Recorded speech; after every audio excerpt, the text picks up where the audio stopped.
Et salut tout le monde, j'espère que vous allez bien, bienvenue dans cette nouvelle vidéo review lecture mensuelle. Aujourd'hui, une review avec peut-être un petit peu la voix cassée, avec le fait que je parle un peu du nez. C'est normal, au moment où je tourne cette vidéo, je sors juste d'une grosse grippe et je suis pas complètement remis. Mais ça va le faire, vous inquiétez pas. Et surtout, on va parler de 6 titres aujourd'hui. Alors 6 titres, ça va vous sembler sûrement très peu dans cette vidéo, mais sachez que c'est un choix. J'ai fait le choix récemment de réduire le nombre de titres que je vais vous présenter en review mensuelle, pour la simple et bonne raison que les dernières reviews, j'étais quasiment sur 10 titres, et c'est beaucoup trop en termes de gestion. Quand je vous présente 10 titres dans une review mensuelle et qu'en plus derrière j'ai quand même 3 ou 4 vidéos à tourner pour le reste du mois, ça devient vite compliqué et je deviens vite très tendu sur le temps que j'ai de lecture, de montage, de tournage, etc. Donc on va réduire un petit peu le nombre de titres en review mensuelle.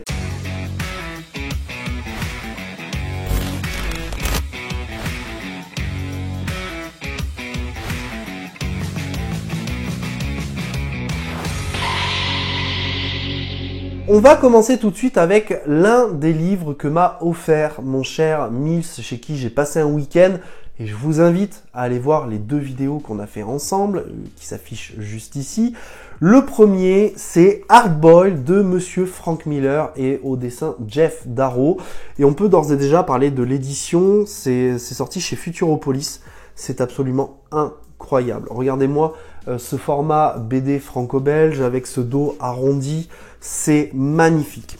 Cette histoire, elle nous raconte l'histoire de Carl Seltz, un collecteur d'impôts, un enquêteur en assurance, qui est un mari-aimant, un père dévoué, et qui a des méthodes quelque peu radicales. C'est un récit qui va nous plonger dans un futur dystopique, dans lequel la population a bien changé, dans lequel l'être humain a cédé, je dirais, à la décadence. Et c'est un peu difficile, honnêtement, de vous parler de l'histoire ou encore de ce futur, finalement, de l'évolution de ce monde, puisque Frank Miller parle très peu. On n'est pas sur un récit très verbeux, on est sur un récit qui met en avant l'action en premier lieu, mais qui va surtout laisser la parole à son dessinateur Geoff Darrow. Et en fait, on se rend compte que c'est le dessinateur, au travers de ses dessins, qui va nous faire comprendre ce qui se passe dans ce récit. Et finalement, j'ai envie de vous renvoyer à la vidéo qu'avait fait Rubrique de G concernant le Daredevil de Bendis, dans lequel il disait que Bendis, l'un de ses points forts, c'était de mettre des silences dans son récit et de faire en sorte que tout se passe par l'image. Et bien dans Hard-Boiled, on est clairement dans ce cas-là. Vous avez des images, des dessins qui fourmillent littéralement de détails. Et j'imagine même pas le temps que ça a dû prendre à Geoff Darrow pour faire ce genre de planches qui sont absolument incroyables, qui n'ont que très peu de dialogue finalement, et qui pourtant sont clairs comme de l'eau de roche. Incroyable. Incroyable les dessins. Franchement, je vais pas arrêter de vous montrer des planches tout au long de cette présentation parce que j'ai vraiment envie de vous convaincre de lire Hard-Boiled. Hard-Boiled qui, selon moi d'ailleurs, je vais vous le dire très clairement, mérite un 9, un 9,5 sur 10, tant j'ai adoré cette histoire. Et en fait, je vous le disais, mais l'être humain a cédé à la décadence parce que on se rend compte au fur et à mesure que le monde a évolué. Le monde a évolué à tel point que on se rend compte qu'il y a clairement 2 types de population dans ce monde-là, en tout cas dans ce futur-là. On a ceux qui ont des moyens et qui sont plutôt aisés, et on a la basse populace, comme j'ai envie de le dire, qui vit dans la rue, qui se drogue, et ça baise à tout va, très clairement. Et je ne mâche pas mes mots, et c'est même pas une blague quand je vous dis ça, il suffit que je trouve une planche pour vous le montrer, mais on a des choses dans la rue qui se passent. Regardez cette planche, incroyable. Et je crois que sur cette planche-ci, vous verrez juste ici des personnes qui sont en train de commettre un acte sexuel. Qu'est-ce que je voulais que je vous dise de plus? Voilà.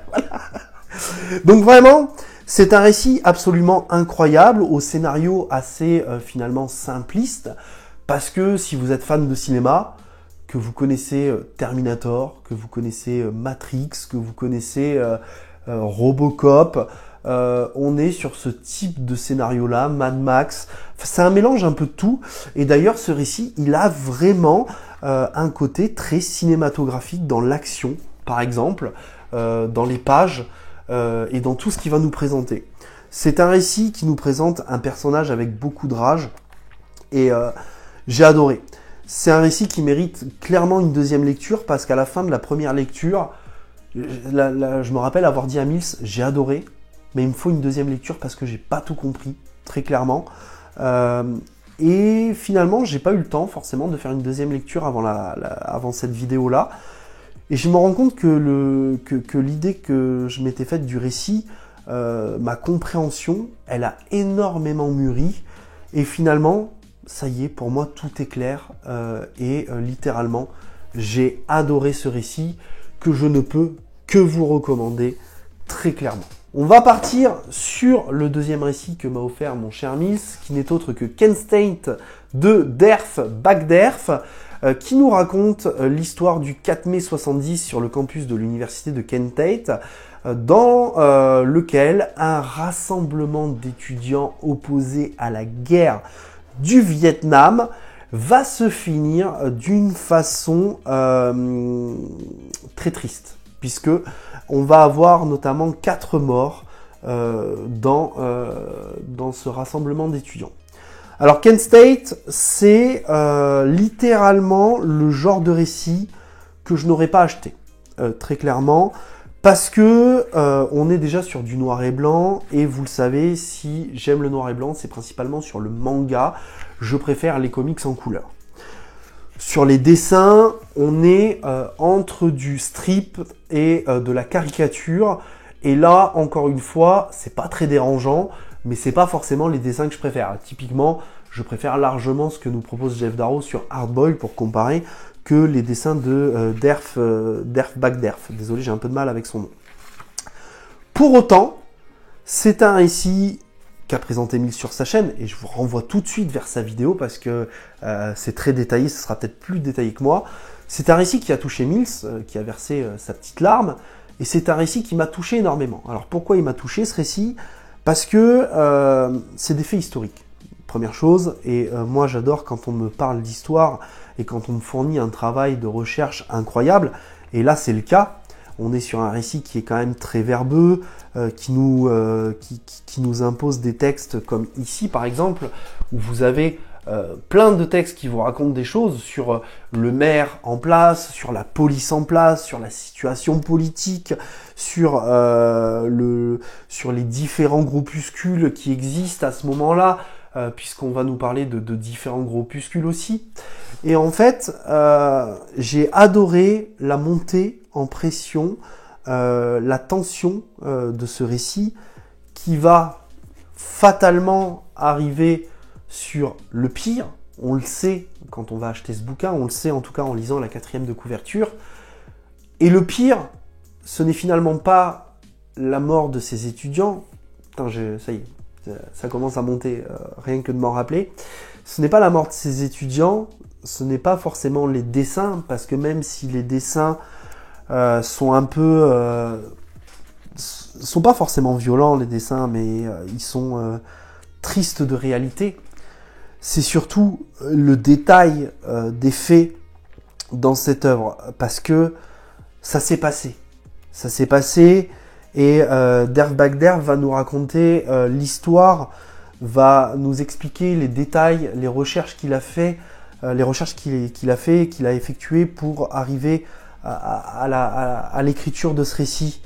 Et c'est dur, c'est très dur. Désolé, c'est vraiment très dur d'en parler. C'est un récit qui met quand même la mort et de 4 étudiants qui effectivement se sont opposés à la guerre du Vietnam.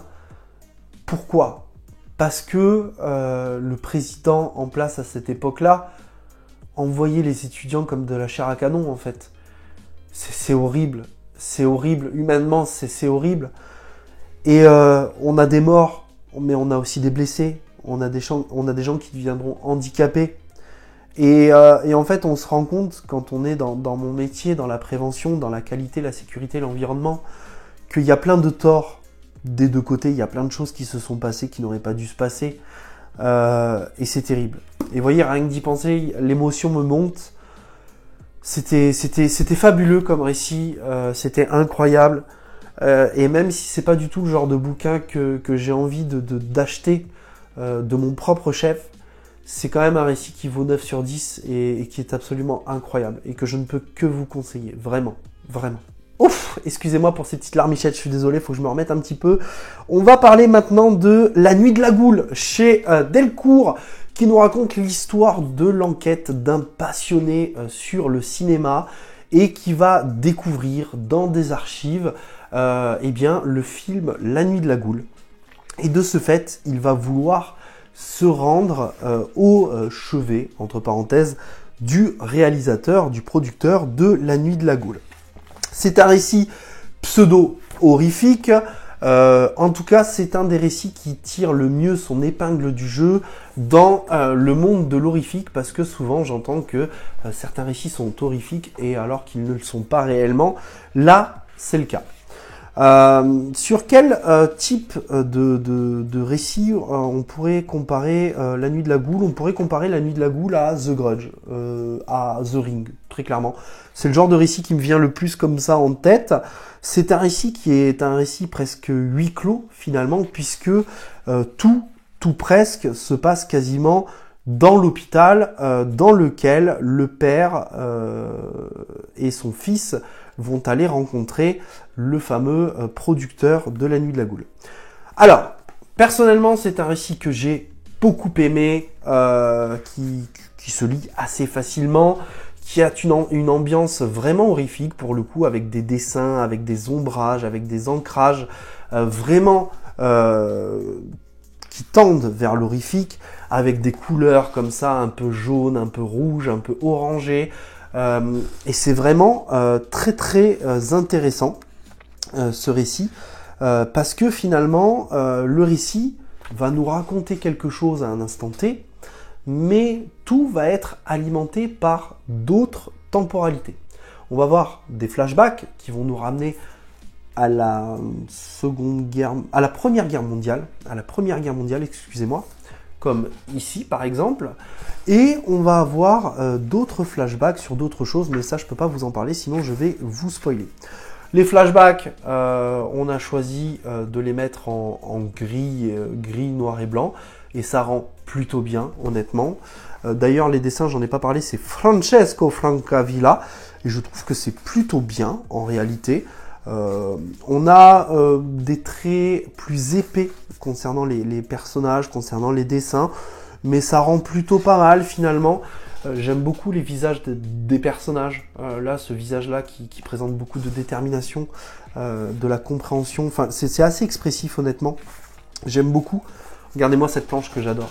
Cette planche, elle est absolument topissime, avec les personnages derrière. Et c'est un récit qui fonctionne plutôt bien, très clairement, avec un scénario, quand on est fan d'horreur, je dirais, assez simpliste, en réalité. Si vous n'êtes pas spécialement fan du genre, je pense que ça vous plaira. Ça peut vous plaire en tout cas, parce que si vous n'êtes pas habitué à ce genre-là, très clairement, vous n'y verrez que du feu. Par contre, c'est vrai que quand du coup on est fan de ce genre-là, eh bien finalement la fin est assez prévisible et c'est un peu ce que je regrette. Parce que très vite on arrive à une conclusion, alors pas très vite en réalité, mais quand on est aux 3/4 du bouquin, on arrive à la conclusion de savoir ce qui va se passer à la fin. Et effectivement, c'est arrivé et j'ai deviné la fin. Mais peut-être le fait que je sois fan du genre horrifique n'a pas forcément aidé non plus. Voilà. Moi, je vous conseille La Nuit de la Goule, que j'ai beaucoup aimé, qui vaut son petit 7 sur 10, très clairement 7, 7,5 sur 10. Très clairement, c'est un très bon récit.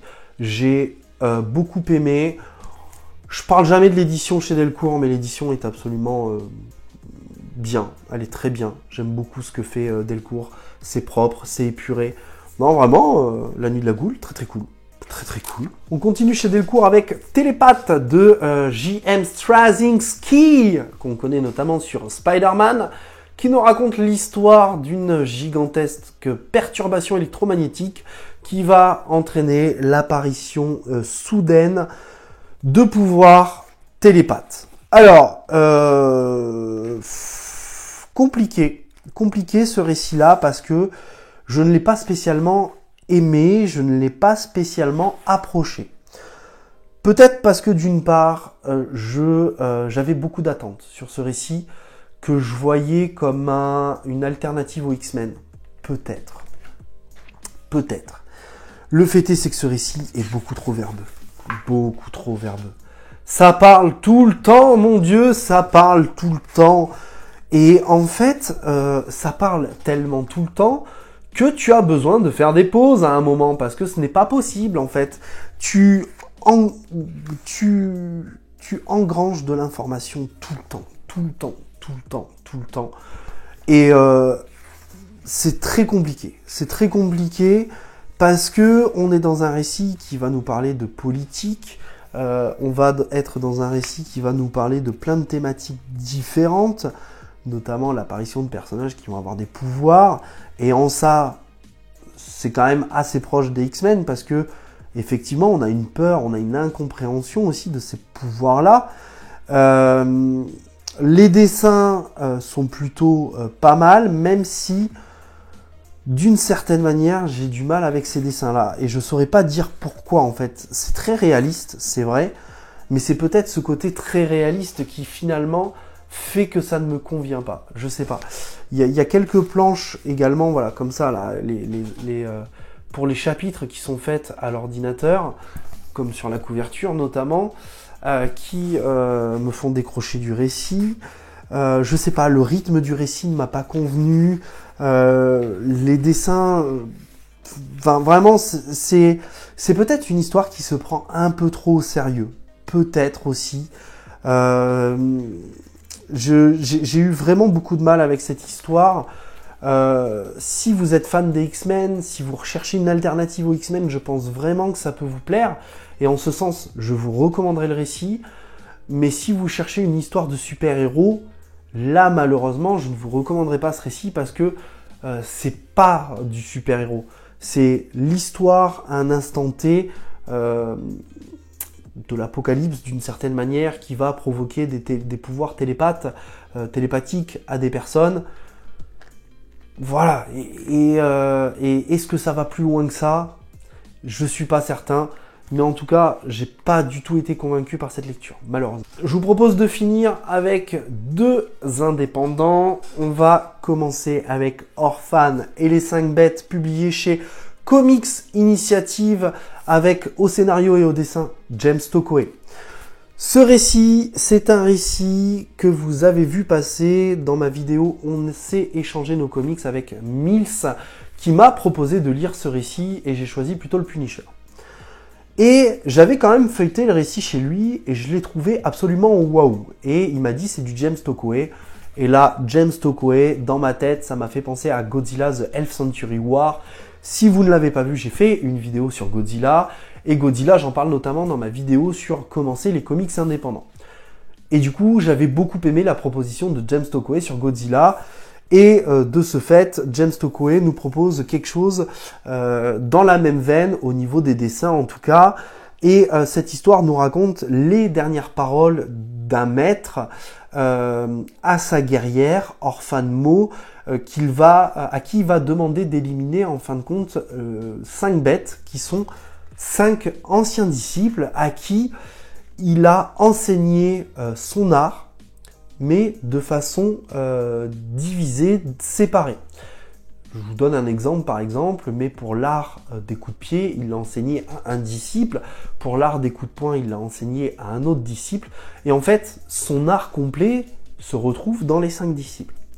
Mais ces 5 disciples, eh bien, sont partis, il leur a enseigné pour aller détruire pour aller détruire un monstre, une entité maléfique. Et finalement, ces 5 disciples ne sont jamais revenus.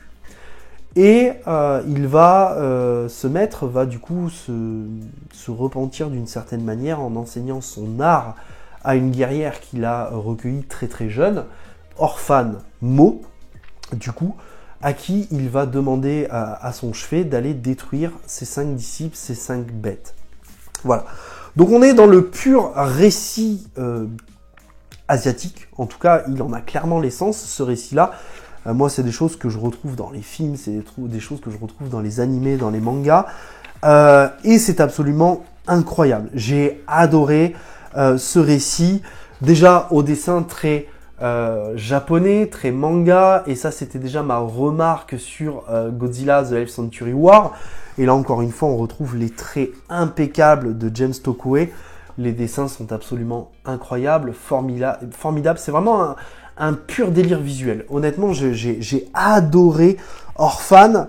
On a des antagonistes qui sont ultra imposants. Vraiment, ils sont charismatiques à souhait.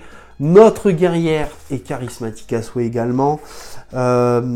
J'adore la façon dont l'histoire nous est racontée, nous est narrée, avec les ombres là qui représentent les disciples, qui représentent presque je sais pas, des entités maléfiques ou des personnes vides avant d'avoir appris l'art du maître. Il y a vraiment tout un délire comme ça que j'ai adoré. C'est un récit qui se fera en 2 tomes seulement. Ça c'est le premier tome.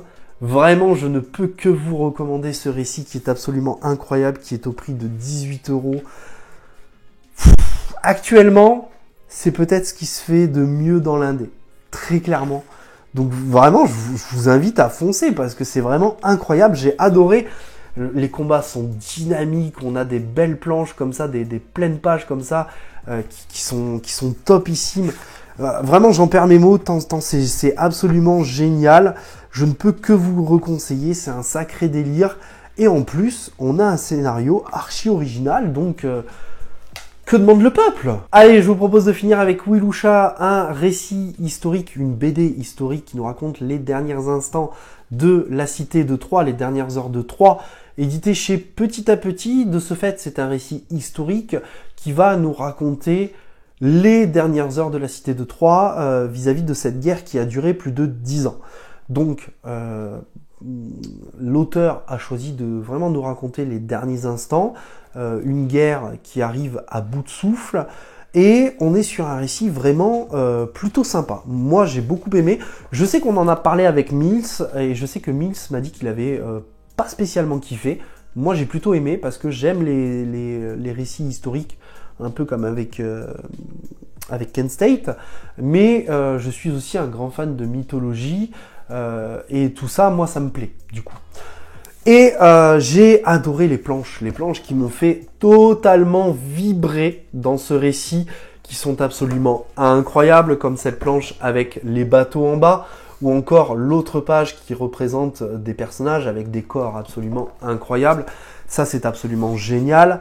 C'est un récit que je trouve absolument extraordinaire dans sa précision. Et pourquoi je parle de précision? Parce que ici, déjà, on utilise à peu près tous les personnages qu'il faut utiliser. C'est-à-dire qu'on va nous parler d'Achille, on va nous parler des rois, du roi de Troie, du roi de Grèce, qui sont venus se faire la guerre, Agamemnon, on va nous parler de Paris, on va nous parler d'Hector. Donc tout ça, pour moi, c'est très très bien. On va nous parler également, la religion va avoir un côté assez important dans ce récit, et c'est normal. On va nous parler notamment de Poséidon, et de tous ces prêtres qui se réunissaient avec les rois pour faire des présages. Et d'ailleurs, si vous avez vu le film 3, que je vous invite fortement à regarder, que j'ai adoré, qui est peut-être l'un des meilleurs films de Brad Pitt à mon sens, avec le combat de Hector et de Achille qui est absolument incroyable. On est dans cette ambiance-là, très clairement.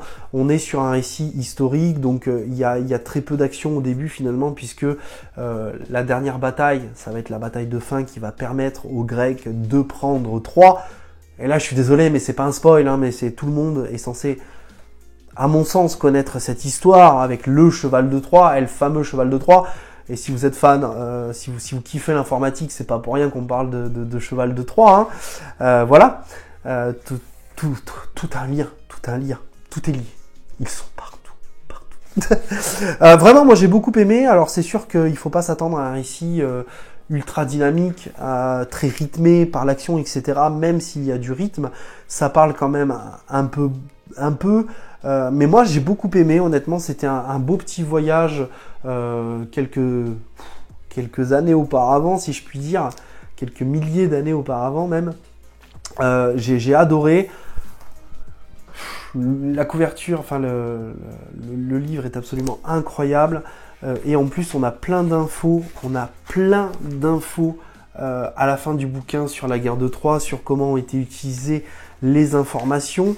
Et si vous avez lu Catamount, eh bien c'est le même dessinateur. Où c'est que j'ai mis les Catamount? Ils sont par là, je ne sais pas où, ils sont par là, je suis en train de réorganiser mes bibliothèques.